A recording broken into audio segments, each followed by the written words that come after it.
आज हमारे गुना नगर में पधारे हैं, जो साधना को छिपाकर अपना आत्म कल्याण पूज्य महाराज श्री के आशीर्वाद से निरंतर करने का प्रयास कर रहे हैं। श्रीमद राजचंद्र आध्यालय साधना केंद्र कोहवा, जिला गांधीनगर, मुंबई से हमारे बीच पधारे हैं। चारों हमारे दोनों बाल ब्रह्मचारी सुरेश भैया जी एवं नरेश भैया जी बाल ब्रह्मचारी जी का हम सम्मान करते हैं, लेकिन आप श्रीफल उनको दें। पहले महाराज श्री को चढ़ा करके वे उनसे आशीर्वाद प्राप्त करेंगे। साथ ही अरुणा माण बगड़िया जी और पंकज सार जी कृपया वह भी पधार कर श्रीफल चढ़ा करके आशीर्वाद प्राप्त करें।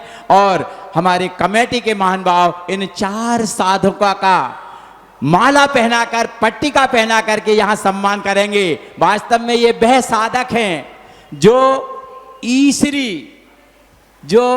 ईसरी आश्रम है, वहां पर पंकज भैया के साथ रह करके साधना कर रहे हैं और महाराज श्री का काफी इन्होंने उपकार प्राप्त किया है कि समय समय पर इनकी शंकाओं का समाधान आप करते हैं। मैं भैया जी से अनुरोध करता हूं कि वे कृपया अपनी वाणी को यहां पर बताएं। कमेटी के महानुभाव चारों साधकों का यहां पर सम्मान करेंगे। भैया जी लीजिए। बोलिए परम पूज्य आचार्य श्री विद्यासागर जी महाराज की।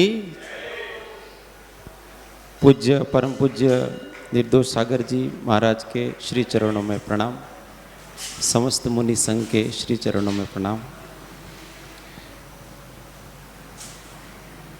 हम महाराज श्री का जो उनके ऊपर हमारे ऊपर उपकार है उसका वेदन हम अपने हृदय में ही करते हैं। हम भाषा से अभिव्यक्त नहीं कर सकते हैं, फिर भी मैं प्रयत्न करता हूँ।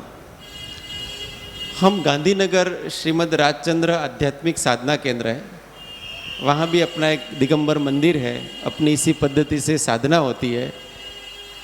ये जो शास्त्र अभी पढ़ रहे थे वो भी एक श्रीमद राजचंद्र जी की संस्था से ही प्रकाशित हुआ है। हम जिस परिवेश से आए हुए हैं, मैं मेरे व्यक्तिगत बात करता हूँ, उस परिवेश में पूर्व में हम जैन संस्कारों से नहीं आए हुए। फिर हम साधना केंद्र में आए, हमारे गुरुजी थे आत्मानंद जी, उनके सानिध्य में आए। योगानुयोग एक दिन हम तारंगा की यात्रा पे थे, तो उस समय तो दोनों ब्रह्मचारी थे, पवन भैया जी और कमल भैया जी। तो स्वाध्याय चल रहा था, तो हमारे गुरुजी थे, उन्होंने कहा चल स्वाध्याय में बैठते हैं। उनको आपकी वाणी इतनी स्पर्श कर गई, इतनी स्पष्टता से आप वस्तु स्वरूप का निरूपण करते हैं। या फिर हमने निवेदन किया कि आप कोबा पधारिए, तो एकदम सहर्ष स्वीकार कर लिया और फिर कोबा आए।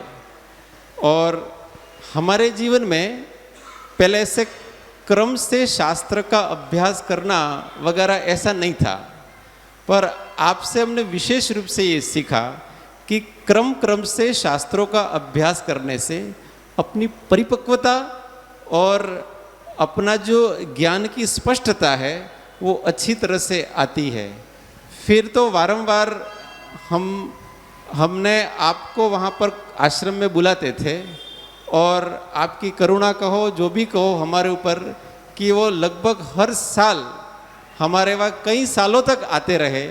और आज हम जो भी सीखे हैं, जितना भी हमारे पास शास्त्र ज्ञान वगैरह है, वो सब आपकी देन है, ऐसा हम बहुत ही गौरव के साथ कह सकते हैं। और जो जिनवाणी है उसका ज्ञान और उसका मर्म एक बार अगर अपन पकड़ लें और वीतरागता पर श्रद्धान हो जाए तो जीव कहते हैं ना, वो अर्श से फर्श पे चला जाता है। आज हम इसको अपने हृदय प्रदेश में अनुभव भी करते हैं और इन सब के मूल में कारण आप हैं, इसलिए आपको हम कोटि कोटि शत शत वंदन करते हैं। हमारी भावना रहती है कि हम हर साल दर्शन करने के लिए आए, परंतु हमारी व्यस्तता के कारण नहीं आ पाते हैं। बहुत वर्षों बाद हमको आपका दर्शन हुआ है, तो हम इसके लिए बहुत ही कृतकृत्यता का एहसास कर रहे हैं। सब जगह हम जाते हैं, परंतु महाराज श्री पहले से ही स्वाध्याय प्रिय हैं। तो यहाँ आप लोग देखेंगे कि बहुत बड़ा गाजे बाजे नहीं होंगे, परंतु आपके पास जो है वो अन्यत्र बहुत दुर्लभ है। इसलिए हम आप सबसे भी ऐसा निवेदन करते हैं कि जब तक महाराज श्री हैं, आप इस तत्व ज्ञान को बहुत अच्छे से भर भर के पिए। शायद आपको मौका मिले अथवा न मिले। इसी भावना के साथ ओम पुनश्च नमोस्तु नमोस्तु नमोस्तु। मैंने अपने को भरमाया इस राग द्वेष की वैतरणी से अब तक पार नहीं पाया। तब ज्ञान सिंधु के जल कण से भव कालुष धोने मेरा यह बंधन काटने आया हूँ। ओम रूम श्री 108 आचार्य विद्यासागर जी मुनिंद्राय जन्म जरा मृत्यु विनाशनाय जलम निरुपामिति। बोलो अतिशयकारी चमत्कारिक 23वें तीर्थंकर श्री पारसनाथ भगवान की, कुंडलपुर के बड़े बाबा की, आचार्य गुरुदेव श्री विद्यासागर जी महामुनिराज की, खजुराहो में विराजमान 1008 शांतिनाथ भगवान की, खजुराहो में विराजमान आचार्य समय सागर जी महाराज की, गुना में विराजमान आध्यात्म योगी परम पूज मुनि श्री निर्दोष सागर जी, निर्लोभ सागर जी, निरुपम सागर जी महाराज की, समस्त मुनि संघ की। और कहीं मत जाओ मेरे भैया, सब कुछ यहाँ मिल जाएगा।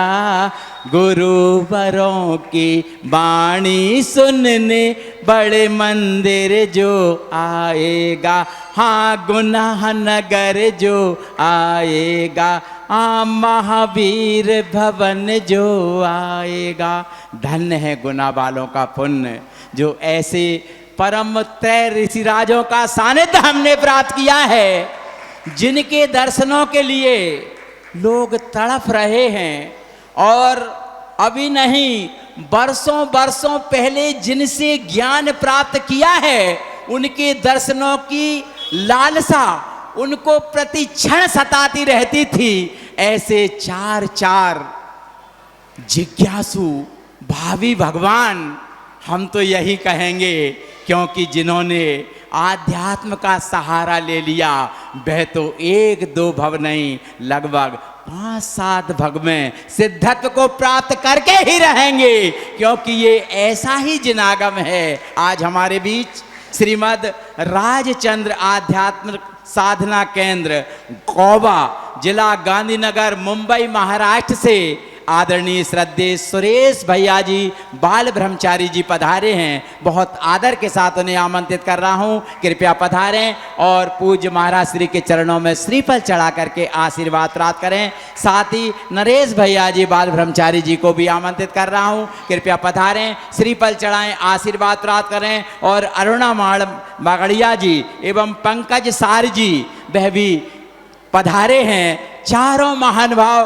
पूज्य महाराज श्री के चरणों में, क्योंकि ये तब से जुड़े हैं जब से कमल भैया श्रद्धेय ब्रह्मचारी जी के रूप में थे।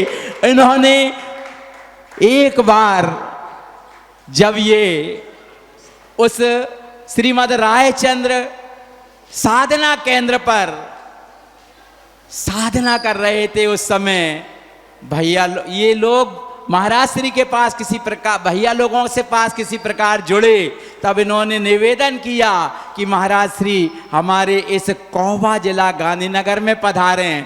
और भाग्य था, उनका पुण्य था कि वे वहां पर पधारे और पधार कर ऐसे जुड़े कि आज तक उनके हृदय में से उनको हटा नहीं पा रहे।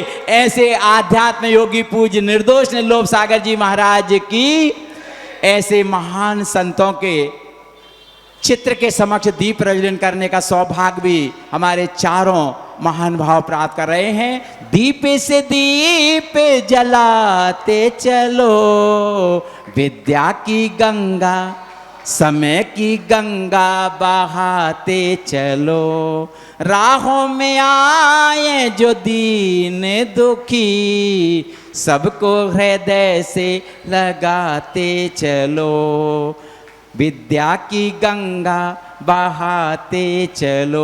बोलो आचार्य गुरुदेव श्री विद्यासागर जी समय सागर जी महाराज की। हम उनका क्या सम्मान करेंगे। हम चाहते हैं कि वे चारों अनुयोगों के चारों शास्त्रों को चारों भैया लोग पूज्य महाराज श्री के कर कमलों में दान करने का सौभाग्य प्राप्त करें। हमको बहुत गौरव का अनुभव हो रहा है आप जैसे साधकों को गुना में पाकर। अशोकनगर से भी एवं बाहर से बहुत सारे लोग हमारे बीच पधारे हैं, कृपया पधारें। पधार श्रीमती जामनेर परिवार, कृपया पधारें और पधार कर, हाँ बीरेन कुमार जी आरोन वालों के परिवार से कृपया पधारें शीघ्रता से। आप भी पधारें, साथ दान करने का सौभाग्य प्राप्त करें क्योंकि समय अपने पास कम है। श्रीमती अश्शु भैया मंगराना परिवार कृपया पधारेंगे।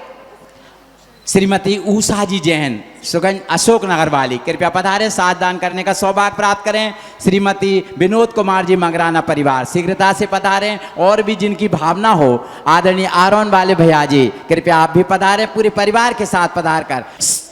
अच्छा, बिटिया का आज जन्मदिन भी है, जोरदार तालियां बजाइए बिटिया के सम्मान में पहुंचें और साथ दान करने का सौभाग्य प्राप्त करें। पहुंचे जिन जिनकी भी भावना हो, आज सप्तमी की तिथि और मंगलमय दिन मंगलवार है। ऐसे मंगलमय दिन मंगलवार को जिन जिन की भी भावना हो कृपया शीघ्रता से पधारें क्योंकि घड़ी की कांटे बता रहे हैं कि पूज्य महाराज श्री के धर्मोपदेश हृदयांगम करने का समय हो गया है। शीघ्रता से पधार कर अवसर का लाभ प्राप्त करें क्योंकि जिन वाणी मोक्ष न सैनी है, जिन वाणी पढ़ो सुनो ध्याओ, जिन वाणी पढ़ो सुनो ध्याओ, जिन वाणी एही मोक्ष न सैनी है, जिन वाणी मोक्ष न सैनी है, जिन वाणी जो जिन वाणी उर न धरत है, जो जिन वाणी उर न धरत है, सैनी हो के असैनी है, जिन वाणी। बोलो द्वादशांग जिन वाणी माता की। आदरणीय अतिथि गणों से अनुरोध कर रहे हैं अग्रणी पंक्ति में आकर अपना स्थान ग्रहण करें। भैया जी, सुरेश भैया जी मुंबई वाले, महाराष्ट्र वाले, अग्रणी पंक्ति में अपना स्थान ग्रहण करें। हम सौभाग्यशाली हैं कि आपको पाकर अपने आप को गौरव का अनुभव कर रहे हैं। पूज्य महाराज श्री के चरणों में नमोस्तु अर्पित करते हुए प्रार्थना करते हैं पुरुषार्थ सिद्धि उपाय ग्रंथ के माध्यम से जो हमारी प्रभावना अंग चल रहा है, अपनी अमृतमयी वाणी से हमें सिंचित करने की कृपा करें। नमोस्तु नमोस्तु नमोस्तु। सभी लोग नवार्णव मुखर पढ़ लेंगे।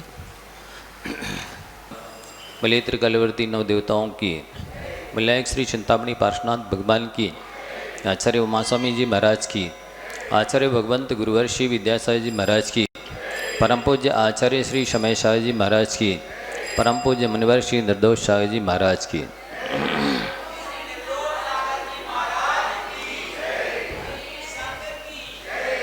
प्यारे बंधु, सम्यक दर्शन की चर्चा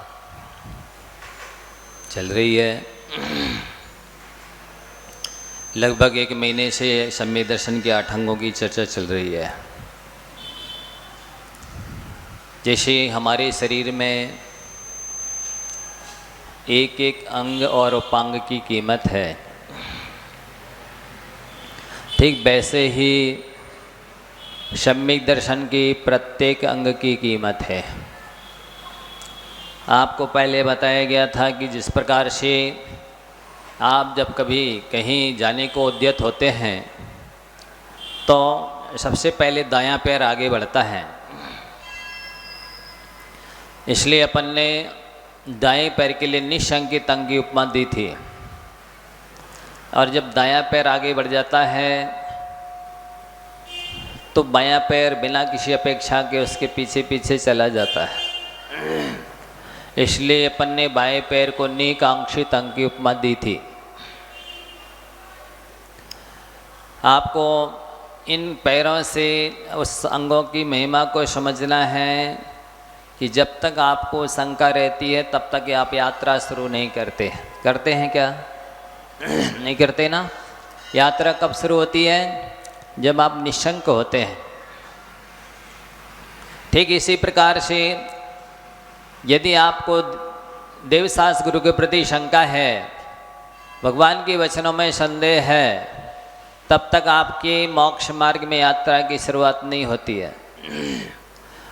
दूसरा है, जैसे दायां पैर जाता है तो बायां पैर ये नहीं पूछता है कहाँ जा रहे हो, क्या मिलेगा, कुछ मिलेगा कि नहीं मिलेगा।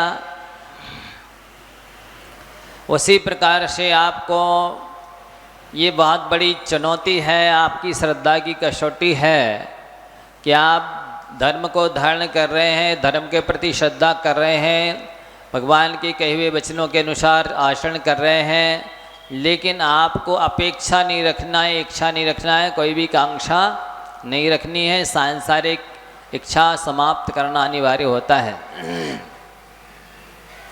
जब तक कांक्षा रहेगी तब तक सम्यक दर्शन का दूसरा अंग नहीं कांक्षित अंग तो नहीं होगा। फिर इसी प्रकार से जब आपको मलमूत्र साफ करने का अवसर आता है तो बायां हाथ जैसे मना नहीं करता है, सफाई करने के लिए तत्पर रहता है, उद्यत रहता है। उसी प्रकार से आपको धर्मात्माओं के मलिन शरीर को देख करके उल्टी दस्त आदि सब करने का अवसर आए, घाव इत्यादि सब करने का अवसर आए तो गिलानी नहीं करना है। जैसे बायां हाथ गंदगी साफ करने से मना कर देता है तो आप बाथरूम लेट बाथ के बाहर नहीं आ पाते हैं। उसी प्रकार से यदि धर्मात्माओं की सेवा करने से, सफाई करने से आप पीछे रह जाएंगे तो आप भी जैसे लेट बाथ से वो व्यक्ति बाहर नहीं आ पा रहा है, वैसे ही आप भी उस जुगुप्सा से, गिलानी से बाहर नहीं आ पाएंगे तो आपकी भी यात्रा, आपकी भी गति मोक्ष मार्ग में नहीं हो पाएगी। सेवा करना बहुत महत्वपूर्ण माना गया है। सेवा करने से दो लोग मोक्ष मार्ग में लगते हैं, इसलिए सेवा बहुत बड़ी चीज़ है। वस्तुतः आप देख सकते हैं सुबह से ये सफाई कर्मचारी यदि सफाई ना करे तो नगर में, शहर में कितनी गंदगी हो जाए, कितना जीना मुश्किल हो जाए। तो इतना इनका काम कितना महत्वपूर्ण है। उसी प्रकार से मोक्ष मार्ग में सेवा इतनी ही महत्वपूर्ण है। यदि सेवा ना की जाए तो आपका हृदय भी स्वच्छ नहीं है, आप दूसरे की गंदगी को साफ नहीं कर पा रहे, इसका मतलब आपका हृदय गंदा है। इसलिए इसमें हमेशा ही सेवा के मामले में तत्पर रहना चाहिए। ये चीज़ तो हमने यहाँ को आश्रम में देखी थी। सेवा को बहुत महत्व दिया जाता है। सभी साधकों को धर्म ध्यान के साथ साथ सेवा बहुत सिखाई जाती है। सेवा भाव पहले आए, इसके लिए उनसे कोई भी साधक आए, जैसे ब्रह्मचारी लोग तो उनको बाजू में या कहीं की भी संस्थान में सर्विस कराते हैं कि वहाँ जाओ, नौकरी करो, सेवा करोगे तो आप विनय करना सीख जाओगे, नौकरी के बहाने सेवा करना सीख जाओगे, आपकी मान कसाई गल जाएगी, आप स्वाधीन स्वावलंबी कैसे हुआ जाता है, अनेक गुण आ जाते हैं। ऐसी संस्था में रह कर के सेवा कराई जाती है। आप सबको भी ये चीज़ सीखना बहुत आवश्यक है। व्यक्ति सेवा तब तक नहीं कर सकता है जब तक उसके अंदर अहंकार रहेगा। अहंकारी व्यक्ति सेवा नहीं कर सकता है, और जिसको घृणा आती है वो सेवा नहीं कर सकता है, और जिसको धर्म के प्रति सच्चा लगाव नहीं है, अनुराग नहीं है, धर्मात्मा के प्रति सच्ची आत्मीयता नहीं है, वात्सल्य नहीं है, तब तक वो सेवा नहीं कर सकता है। इसलिए सेवा करना बहुत महत्वपूर्ण है। सेवा करने से हृदय पवित्र होता है।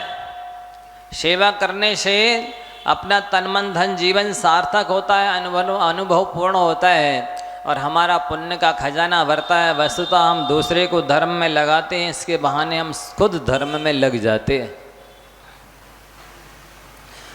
हम साधुओं के लिए भी उपदेश है कि आप अपने साधर्मी धर्मात्माओं की जो भी रत्नात्रय के धारी हैं, अपने भूमिका के अनुरूप भैयावृत्ति करना है, सेवा करना है, उनके रत्नात्रय में सहायक बनना है। उनके रत्नात्रय में सहायक बनने से अपने अंतराय आदि जो अशुभ कर्म है भी नष्ट हो जाते हैं।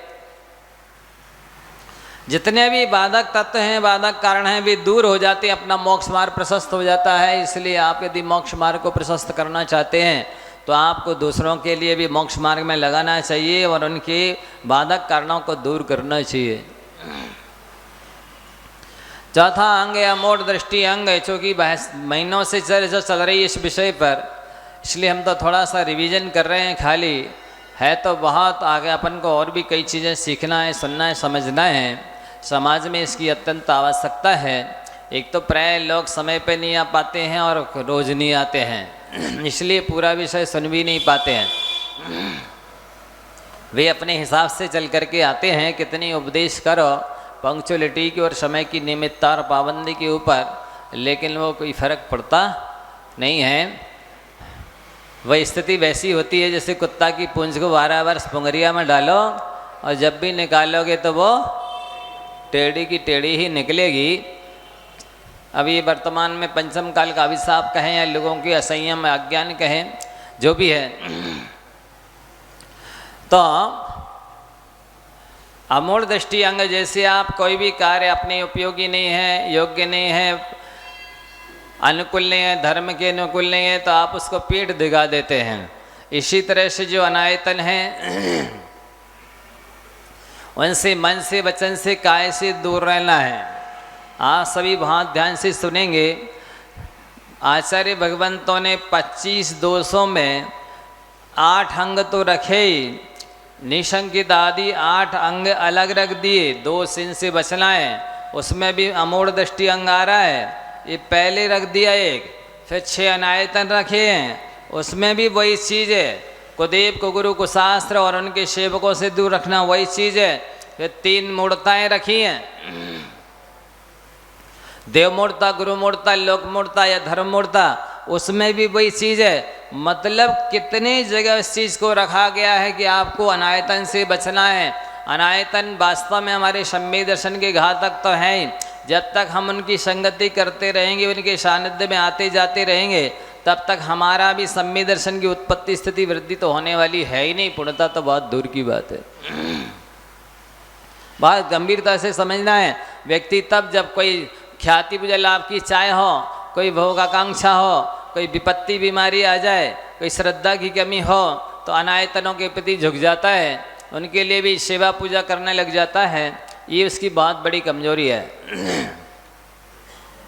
तो आपको पूरी तरह से वीतराग देवशास्त्र गुरु पर समर्पित रहना है, श्रद्धा रखना है, क्योंकि इनके पास आने से आते ही स्मरण करने मात्र से जब अशुभ कर्मों का नाश हो जाता है, तो इनकी दर्शन पूजन सेवा भक्ति से तो सारे अशुभ कर्म नष्ट होते हैं।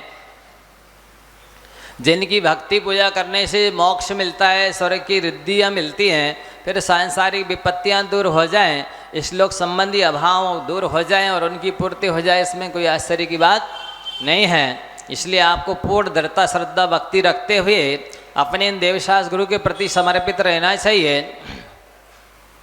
इनमें सब तरह की विपत्ति बीमारी दूर करने की क्षमता है। और आप स्वयं पढ़ते हैं, भुक्ति मुक्ति दातार 24 दिन राज भर भुक्ति भी देते हैं, यानी सांसारिक भोग भी देते हैं, और मुक्ति यानी मोक्ष भी देते हैं, और नुक्ति चाहिए तो नुक्ति भी देते हैं। जो कुछ चाहिए वो सब देते हैं, केवल श्रद्धा की आवश्यकता है। 5वां है उपगोहन अंग। बहुत विस्तार से काफ़ी चर्चा की गई है, लेकिन फिर भी आपसे कहा जा रहा है कि आप चाहते हैं मेरी जमाने में जगत में कभी भी निंदा ना हो, तो आपको अपने मुख से कभी किसी की निंदा नहीं करनी चाहिए। और अपने गुण को बढ़ाना चाहते हैं, उसका दूसरा नाम उपब्रंगण गुण भी है, उपगोहन भी कहते हैं उसी को, और उपब्रंगण अंग भी कहते हैं। तो यदि आप अपने गुण बढ़ाना चाहते हो तो किसी की निंदा मत करो, और साथ ही दूसरे के दोषों को ढकने से भी अपने गुण बढ़ते हैं। दूसरे की निंदा नहीं करो, गुण अपना बढ़ता है। दूसरे को धर्म में फिर मतलब स्थिर है तो निश्चित ही कभी न कभी अज्ञान से, प्रमाद से गलती होना स्वाभाविक है, क्योंकि मोक्ष मार्ग में बच्चे भी चलते हैं, बूढ़े भी चलते हैं, ज्ञानी भी बढ़ते हैं, आगे अज्ञानी भी बढ़ते हैं, तो गलती होना स्वाभाविक है। गलती तो भगवान से नहीं होती, इंसान से गलती होना संभव है। इसलिए गलती को देख करके सार्वजनिक रूप से निंदा नहीं करनी चाहिए। गलती को तो उसी के कान में कहना चाहिए, और प्रशंसा करना हो तो माइक से करनी चाहिए। इसलिए एक अंग भी उतना ही महत्वपूर्ण है जैसे आप अपनी लाज को ढक करके रखते हैं, हर स्थिति में अपनी लाज को बचा करके रखते हैं, ठीक उसी प्रकार से आपके दूसरों की लाज भी बचा के रखनी चाहिए। पहले भी बताया, आप में भी दोष हैं, गलतियां कमियां हैं, आपके बेटा बेटियों में भी दोष हैं, गलतियां कमियां हैं, लेकिन फिर भी आप पूरी शक्ति लगाते हैं, उनके दोषों को ढक के रखते हैं। जब आप अपने और अपनों के दोष ढक सकते हैं तो धर्मात्माओं के भी कमियों को, दोषों को ढकना ही चाहिए। ये आपका पहले उत्तरदायित्व फर्ज बन जाता है, क्योंकि ये इससे इतने जल्दी लोगों की श्रद्धा टूटती है, इतनी जल्दी आत्मीयता खत्म होती है कि कपूर की तरह उड़ जाती है। इसलिए ये अपना बहुत बड़ा उत्तरदायित्व है, ये अपन धर्म और धर्मात्मा की निंदा होने से बचाएं और बचें। फिर छठवां अंग है, इसके लिए अपन ने उपमा दी है पुट्ठे की। अपनी लज्जा जैसे ढक के रखते बचाते हो, वैसे ही आपको दूसरों की लज्जा को, लाज को बचाना। छठवां स्थितिकरण, जब कोई गिर जाता है तो आपका दायां हाथ उसे उठाने के लिए आगे बढ़ता है। इसी तो अपन ने दाएं हाथ के लिए स्थितिकरण अंग की उपमा दे दी है। स्थितिकरण करना उतना ही महत्वपूर्ण है। यदि आप अपने मोक्ष मार्ग में स्थिर रहना चाहते हो तो आपको दूसरों को भी मोक्ष मार्ग में स्थिर करना चाहिए। यदि आप दूसरे को मोक्ष मार्ग में स्थिर नहीं करते हैं तो आप भी मोक्ष मार्ग में स्थिर नहीं रह सकते हैं। काम, क्रोध, मद इत्यादि के माध्यम से लोग डिग सकते हैं, संभावना रहती है। जैसे नदी में पूर आता है तो नदी में बड़े बड़े हाथी भी बह जाते हैं। इसी तरह प्रकार से जब तेज तीव्र कर्म का उदय आता है, निधत्ति निकाची जैसे कर्मों का, तो बड़े बड़े ज्ञानी और साधक के विचलित होने की संभावना रहती है। वैसी स्थिति में युक्ति से और आगम से अपन को पुनः धर्म में स्थिर दृढ़ करना चाहिए। और इसी प्रकार से वात्सल्य की चर्चा कई दिनों से चल रही है। वात्सल्य उतना ही महत्वपूर्ण है, जैसे आपका बेटा रोता हुआ आता है तो अपने आप उसको सीना से लगा लेते हैं कि रोने देते हैं, बताओ नहीं रोने देते ना। तो जैसे आप अपने से जो अधीनस्थ हैं, छोटे हैं, बच्चे हैं, शिशु हैं, उनको रोने नहीं देते हैं, हमेशा सीना से लगा के रखते हैं, ऐसे ही साधर्मी को कोई विपत्ति आए, बीमारी आए, अभाव से ग्रस्त हो तो उसको भी रोने मत देना, उसको भी परेशान मत होने देना। आपका तन मन धन वही सार्थक है जो धर्मात्माओं के काम आता है, साधर्मियों के काम में आता है, धर्म में लगता है। अन्यथा ये तीनों चीज़ें नश्वर हैं, पाने और नहीं पाना दोनों बराबर हो जाती है। फिर इसके बाद में प्रभावना अंग है, ये बहुत महत्वपूर्ण अंग है। आपकी इसके लिए अपन ने सीना की उपमा, वात्सल्य के लिए सीना की उपमा दी थी। अब अंतिम जो अंग है प्रभावना अंग, उसके लिए अपन मस्तक की उपमा देते हैं, सिर की उपमा देते हैं। जैसे शरीर में वही वो सिर उत्तमांग कहलाता है, सर्वोच्च अंग कहलाता है। आप बताइए, इतना सिर आपका निकाल दिया जाए, शरीर की वैल्यू है? बताइए वकील साहब, यदि सिर निकाल दिया जाए, इतना माथा अलग कर दिया जाए, निकालना खराब हो जाए, तो आपके पूरे शरीर की, आपके पूरे जीवन की कोई वैल्यू है? नहीं है। तो जैसे आपका महत्वपूर्ण स्थान अंग है माथा, ये उत्तमांग है, ये सिर है, वैसे ही धर्म की प्रभावना करना उतना ही महत्वपूर्ण है। उस धर्म की प्रभावना का मतलब है स्वयं धर्म से प्रभावित रहना, आकर्षित रहना, धर्म से जुड़े रहना, और दूसरे जीवों को भी धर्म से प्रभावित करना, आकर्षित करना, धर्म से जोड़ना, इसका नाम प्रभावना है। और वो प्रभावना तब तक नहीं होगी जब तक आपका आचार विचार उज्जवल नहीं होगा, निर्मल नहीं होगा। वस्तुतः आपके खान पान को देख करके दूसरा व्यक्ति अपने आप समझ जाता है। मान लो आप पानी छान रहे हैं, आपको बताना नहीं पड़ेगा कि भाई साहब हम जैन हैं। कोई भी बच्चे से बूढ़ा, आबाल गोपाल, बच्चे से बरीदी तक कोई भी समझ जाता है कि ये जैन है, पानी छान रहे। और जब व्यक्ति आचार विचार ठीक नहीं रखता है तो निश्चित ही उसके आचार का दूसरे पर प्रभाव भी पड़ता ही है। जो आपको आदर्श मानते हैं, गुरु मानते हैं, आपको बड़ा मानते हैं, आपको अपना गार्जियन समझते हैं, वे लोग आपके आचार विचार से बहुत कुछ सीखते हैं, आपके खान पान से बहुत कुछ सीखते हैं। इसलिए हर व्यक्ति कोई धरोहर यदि रखे जाता है, अपनी पीढ़ी को देके जाता है, तो वो सबसे बड़ी धरोहर है आपका आचरण, आपकी जीवन शैली, आपकी दिनचर्या, आपका चरित्र के प्रति रुझान बहुमान।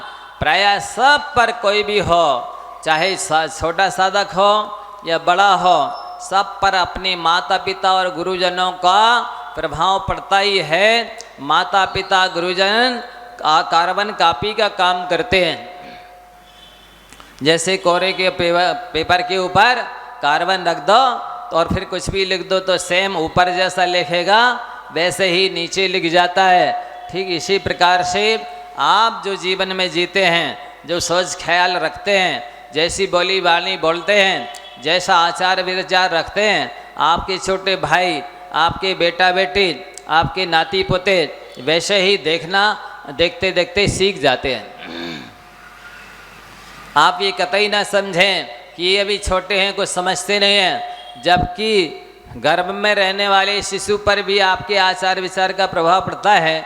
अभिमन्यु की कहानी आप सब बताते ही हैं कि वो गर्भ में ही चक्रव्यूह में प्रवेश करना कैसे किया जाता है ये सीख के आया था, और उसने जब माँ सो गई तो गर्भ में से चक्रव्यूह में से निकला कैसे जाता है ये नहीं सुन पाया था।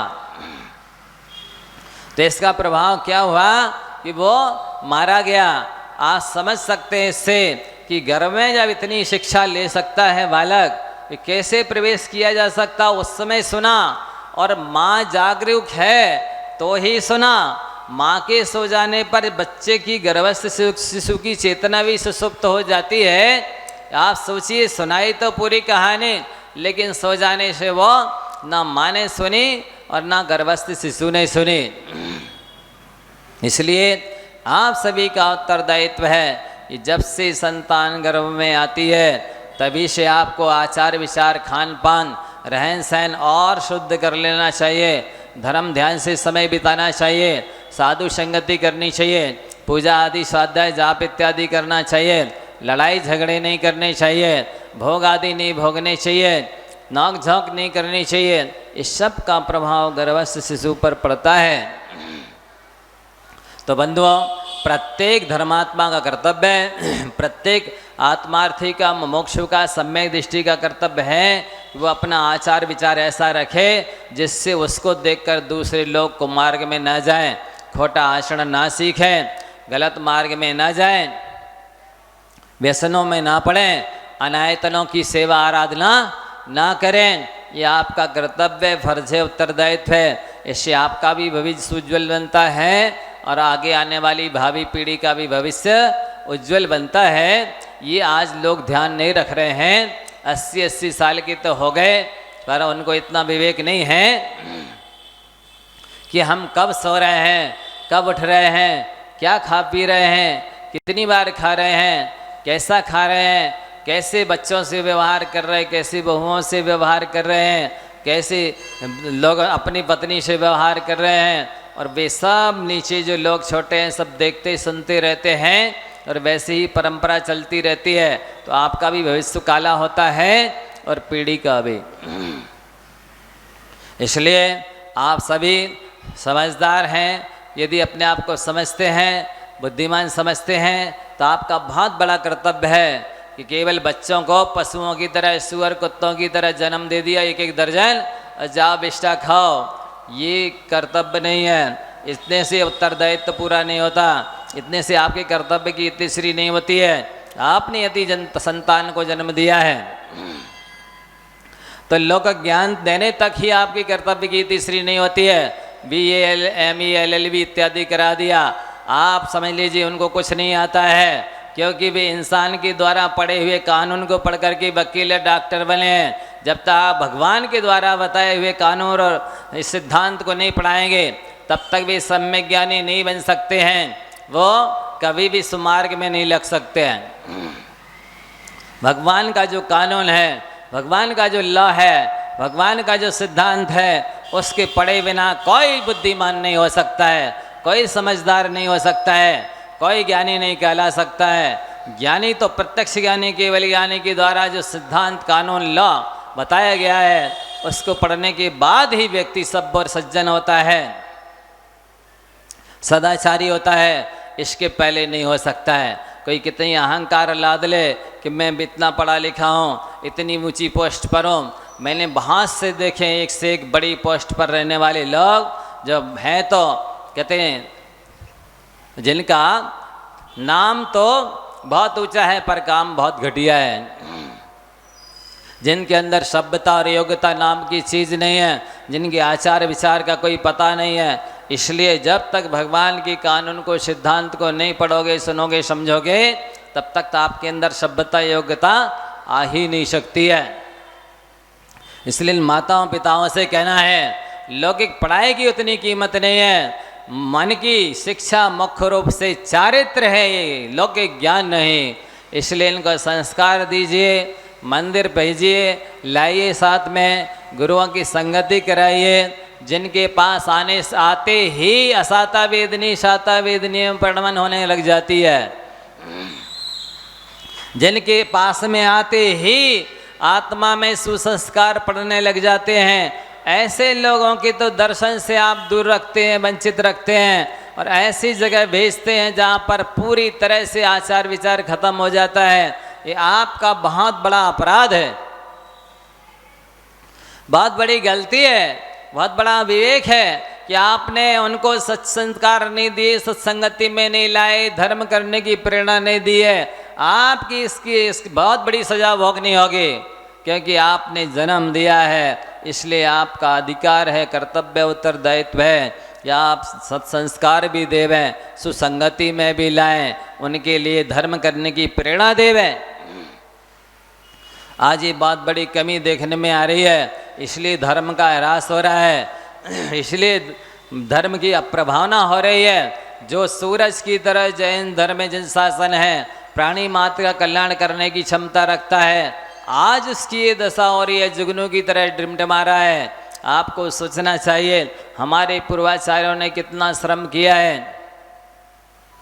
कितना पुरुषार्थ किया है, जंगलों में रह कर के तपस्या की है, ग्रंथ लिखे हैं और हमको सौंप के गए, बोल के गए हैं, ये पाती पढ़ो बेटा, इसको पढ़ कर के ही अपना जीवन बनाना, इसके अनुसार चलना तो तुम्हारा भविष्य उज्जवल होगा।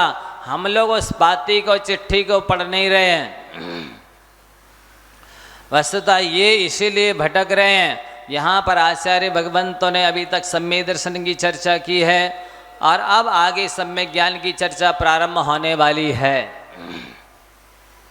वैसे जैसे दीपक जलाते हैं तो प्रताप और प्रकाश दोनों एक साथ आते हैं।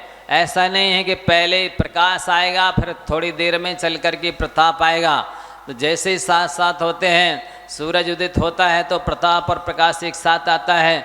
वैसे ही जैसे ही दृष्टि समीचीन होती है, श्रद्धा सम्यक होती है, तो ज्ञान भी सम्यक हो जाता है। लेकिन अभी आपके पास में जितना पहले ज्ञान था वही सम्यक ज्ञान हुआ है, पर आचार्य भगवंतों की आज्ञा है कि आपको विशेष ज्ञान अर्जन करना चाहिए। क्योंकि आचार्य कुंद कुंद महाराज जी ने रहनसार में लिखा है और भी अनेक ग्रंथों की मैं दृष्टांत आपको सुना रहा हूँ, गाथाएं सुना रहा हूँ, आप गिनते जाइए, लिखते जाइए, कितनी प्रेरणा दी आचार्यों ने। अध्ययनमेव झाड़म पंचेन्द्रिय निग्रहम कषायम पी तत्तो पंचम याले पवीण सारभ्यासमेव कुज्जा हो। पंचम काल में अध्ययन ही ध्यान है। अध्ययनमेव झाड़म, क्यों? इसलिए कि वर्तमान पंचम काल में मन चंचल है, मन कलुषित है, मन कठोर है, मन काला है। उसको यदि उज्जवल करना है, उसको यदि निर्मल बनाना है, उसको यदि कोमल बनाना है, तो अध्ययन में ऐसी सामर्थ्य है कि आपके कठोर मन को वो कोमल करता है, आपके काले मन को वह सफ़ेद करता है, आपके चंचल मन को वह स्थिर करता है। जैसे ध्यान में एकाग्रता आ जाती है, वैसे ही अध्ययन में एकाग्रता आ जाती है। इसलिए आचार्यों ने कहा अध्ययनमेव झाड़म। और दूसरी बात कही पंचेन्द्रिय निग्रहम पे, पांचों इंद्रियों का निग्रह हो जाता है। जैसे कोई व्यक्ति सामायिक करने या ध्यान करने बैठता है तो जैसे उसकी स्पर्शन इंद्रिय वश में हो जाती है, रसना इंद्रिय वश में हो जाती है, घ्राण इंद्रिय वश में हो जाती है, चक्षु इंद्रिय वश में हो जाती है, कर्णेंद्रिय वश में हो जाती है, वैसे ही स्वाध्याय करने वाले की पांचों इंद्रियां कंट्रोल में हो जाती, बस में हो जाती है।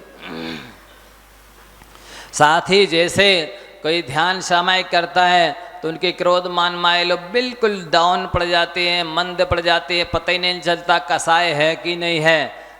ऐसे ही जब स्वाध्याय करते हैं तो हमारी चारों कसाएं डाउन हो जाती हैं, मंद हो जाती हैं। बंधुआ, कसायों को मंद करने में भारी पुरुषार्थ करना पड़ता है।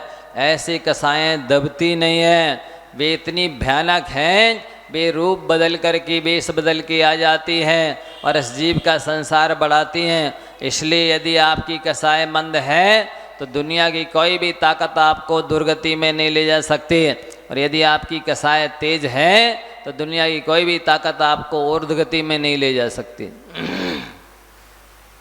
ऐसी भयानक कसाएं जिसमें पंचम काल में बच्चे बच्चे की कसाय तेज है, व्यक्ति व्यक्ति की कसाय तेज है, उस कसाय को मंद करने का उपाय यदि कोई है तो वो स्वाध्याय है। और उसमें भी विशेष रूप से प्रथमान योग का अध्ययन करने से तत्काल आँखों में पानी आता है, कसाय मंद होती है, परिणाम निर्मल होते हैं। इसलिए आप सभी को स्वाध्याय अवश्य करना चाहिए पंचेंद्रिय निग्रहम कसायम पे। और यहाँ तक आचार्यों ने लिखा है, कुंद कुंद स्वामी ने, कि जो व्यक्ति देव पूजा करता है, गुरुओं की उपासना करता है, संयम तपदान करता है, केवल स्वाध्याय नहीं करता, खूब तीर्थ यात्रा करता है, व्रत उपवास करता है, वो जो कुछ भी कर रहा है सब ख्याति पूजा लाभ के लिए ही कर रहा है। स्वाध्याय नहीं कर रहा है तो वो सब सांसारिक भोगों के लिए ही कर रहा है। वो सच्चा धर्मात्मा नहीं है, आत्मार्थी नहीं है, वो मुमुक्षु नहीं है, हितैषी शुभचिंतक अपने आप का नहीं है, क्योंकि वो स्वाध्याय नहीं कर रहा तो जो कुछ भी धर्म के नाम पर कर रहा है सब भोगों के लिए कर रहा है। ऐसा शास्त्रों में लिखा है। इसलिए बंधुओं, आप दूसरी व्रत उपवास पूजन इत्यादि भले कम करें, दूसरे धर्म पे नाम किए जाने वाली तीर्थ यात्राएं आदि भले कम करें, लेकिन स्वाध्याय अवश्य करें। आपका जैसा हित, आपका जैसा कल्याण, आपके जैसे कर्मों की निर्जरा स्वाध्याय करने से होगी, वैसे किसी दूसरे तप के माध्यम से नहीं हो सकती है। आचार्यों ने लिखा है कि एक व्यक्ति उपवास कर रहा है और एक व्यक्ति स्वाध्याय कर रहा है, तो भोजन करके स्वाध्याय करने वाले की जैसी निर्जरा होती है, वैसी अकेले उपवास करने वाले की निर्जरा नहीं होती। लोग उपवास तो कर लेते हैं, लेकिन उपवास करने के साथ में ना पंचेंद्रियों के विषय छोड़ पाते हैं, ना कसाएं मंद होती हैं, ना मन शांत होता है, ना एकाग्र होता है, ना विशुद्ध होता है, सब सांसारिकताएं चलती रहती हैं। केवल भोजन छोड़ने का नाम तो लंघन है। शास्त्रों में लिखा है, कषाय विषयाहारो त्यागो यत्र विधीयते उपवासा सविज्ञा शेषम लंघन कम विदो। जहाँ पर चारों कषायाँ छोड़ी जाती हैं, कई लोग कहते भैया इनसे दूर रहना। बोले क्यों? बोले आज इनका उपवास है। भूख आदमी शेर के बराबर। मतलब ये है, उपवास करने वाले के लोगों को पास जानना चाहिए कि इस तरह से सतर्क करना चाहिए कि इनसे दूर रहना, आज इनका उपवास है। इसका नाम उपवास है? इसका नाम उपवास नहीं है। जहाँ पर बिल्कुल क्रोध डाउन हो जाता है, शांत हो जाता, पता ही नहीं चलता क्रोध कसाय आत्मा में है भी कि नहीं है, उसका नाम, क्रोध के डाउन का नाम उपवास है। इसी तरह से अहंकार तो इतना होता है, हम तो 10-10 उपवास कर लेते हैं, तुम तो एक भी नहीं कर पाते हो, तुम तो एक आसन भी नहीं कर पाते हो।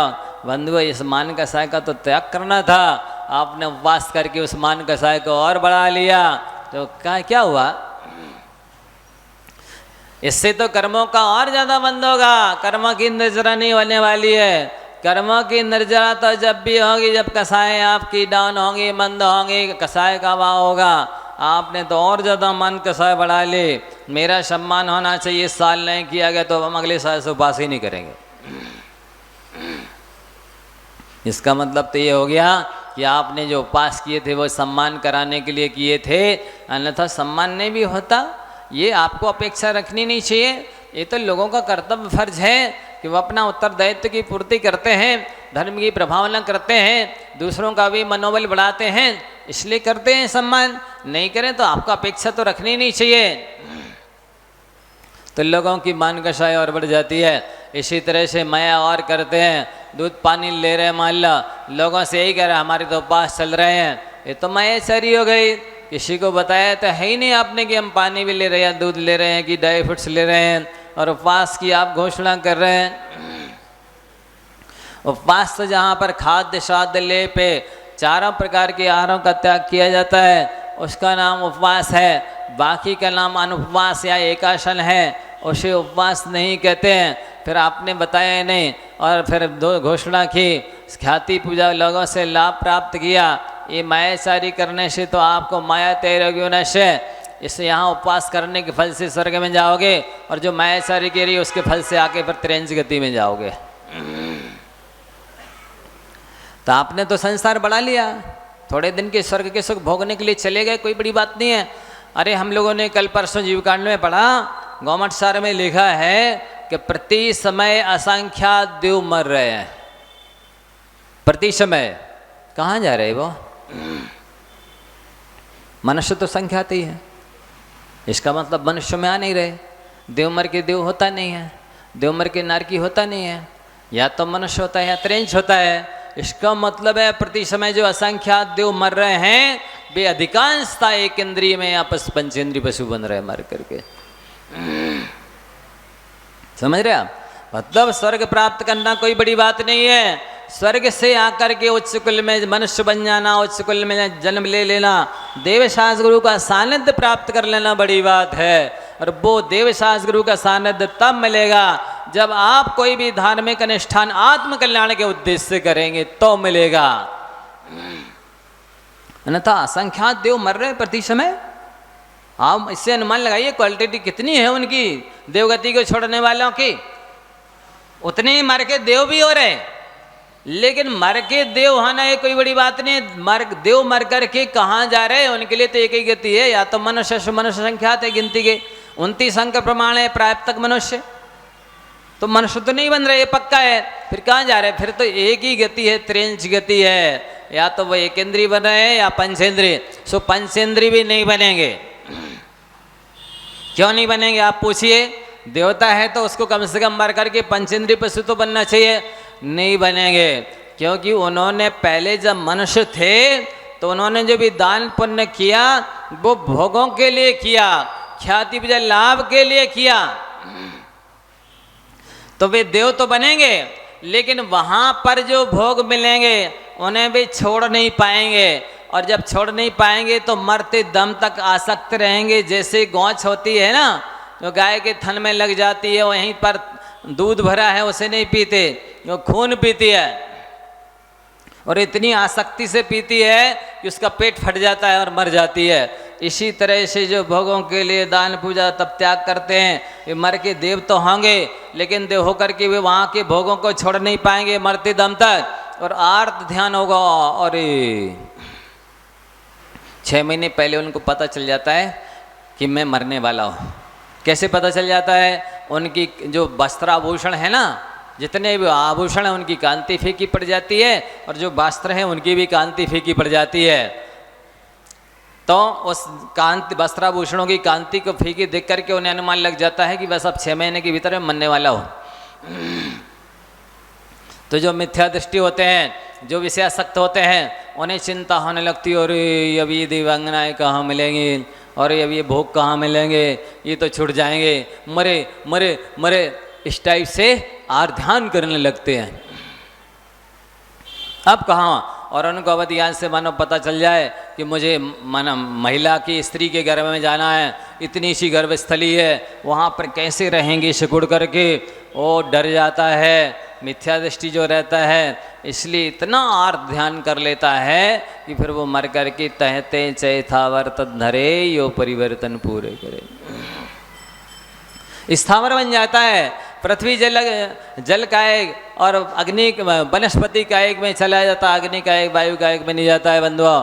तो ऐसा पुण्य किस काम का, ऐसी देवगति किस काम की। आपने मनुष्य बन करके यदि देवगति प्राप्ति भी कर ली, कोई बड़ी चीज़ हासिल नहीं की है। बड़ी चीज़ तो वो है कि जब आप अच्छे धार्मिक अनुष्ठान करें और बदले में सांसारिक कुछ ना चाहें और अच्छे आत्मा में संस्कार बना लें, दर्शन ज्ञान चारित्र की भावना भाएं, तो भले इस पंचम काल से मोक्ष नहीं होता है तो स्वर्ग में जाना पड़े, लेकिन यहाँ पर वैराग्य पूर्वक धर्म ध्यान करेंगे तो वहाँ देवगति में भी जाएंगे तो तुरंत स्नान करके जिनालय में जाएंगे, पूजा भक्ति करेंगे, वहाँ से आकर के फिर वहाँ विदेश क्षेत्र में जाएंगे, शिव मंदिर स्वामी की साक्षात दिव्य ध्वनि सुनेंगे, सारे तीर्थों की वंदना करेंगे, तत्व चर्चा करेंगे, धर्म ध्यान करेंगे, स्वर्ग की विभूति में आसक्त नहीं होंगे। वे देवता मर करके वो मनुष्य गति में आते हैं, उच्च कुल में आते हैं और यहाँ पर भी भोगों में आसक्त नहीं होते हैं। वे देवशास्त्र गुरु की भक्ति करते हैं, धर्म ध्यान करते हैं और रत्नात्रय को अंगीकार करके मोक्ष जाते हैं। इसलिए बंधु हमारा आपसे कहना है, आपने यदि सच्चे मायने में भक्ति की है, एक दिन मैंने पूछा सभा में, आप लोग ईमानदारी से बताओ कितने लोग हाथ उठाना कि जब से दर्शन कर रहे हो, पूजन कर रहे हो, व्रत कर रहे हो, उपवास कर रहे हो, दान दे रहे हो, तीर्थ यात्रा कर रहे हो, बताओ आत्म कल्याण के उद्देश्य से कितने लोगों ने किया।